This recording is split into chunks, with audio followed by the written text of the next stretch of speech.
Hello coaches, Pat Barber here from Warm Up and Workout. I wanted to help you deal with change. And that sounds like a strange thing, but it's something that happens a lot in gyms. Like you get new coaches, coaches leave, you start new programs, you stop programs. Whatever it may be, there's always change in gyms. And when that happens, people get mad because people don't like change, even if it's for the better, even if people are moving towards something that's better. They like what they're comfortable in. So there's always going to be a group of people who comes to you and is like, hey, why are we changing?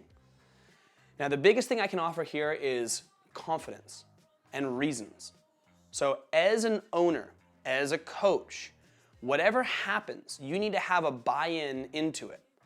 So if you're doing this from the top level, if you're the owner and you're making a change, make sure that you get all the coaches on board.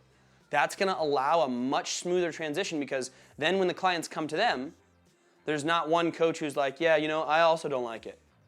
You need to get them on board first, because they'll get the members on board. The other thing you can do is excitement and confidence about the change. If a client comes to you and is stressed about something, like, hey, why did we change this? If you're confident in why you changed it and you give them reasons and you're like, hey, this is why we did it, here, here, and here. And I really feel like it's going to be the best for you and you're excited about it, people are much less likely to have any sort of negative opinion about why you made the change.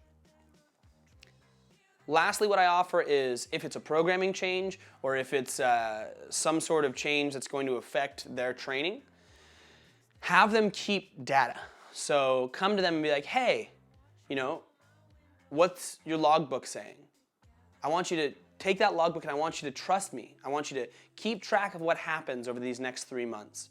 And then I want us to look back on the logbook and I want to see if everything is better.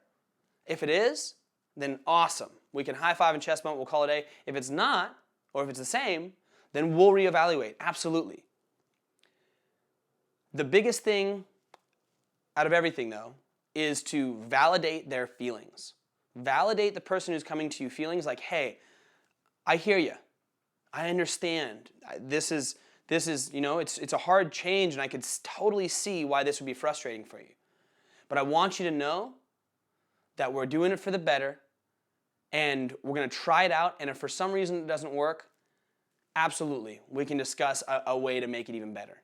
Validating people's feelings is a great way to level the mood and get everybody on the same page. That's it. So when you're dealing with change, make sure everybody who's in an authoritative position has bought into the change. Next, make sure that you're confident and have reasons behind the change. And lastly, make sure you validate the person's concerns and ask them to keep track of data, so that if, for some reason things are going bad based off of the change, you can then fix it down the road. Good luck, have fun coaching.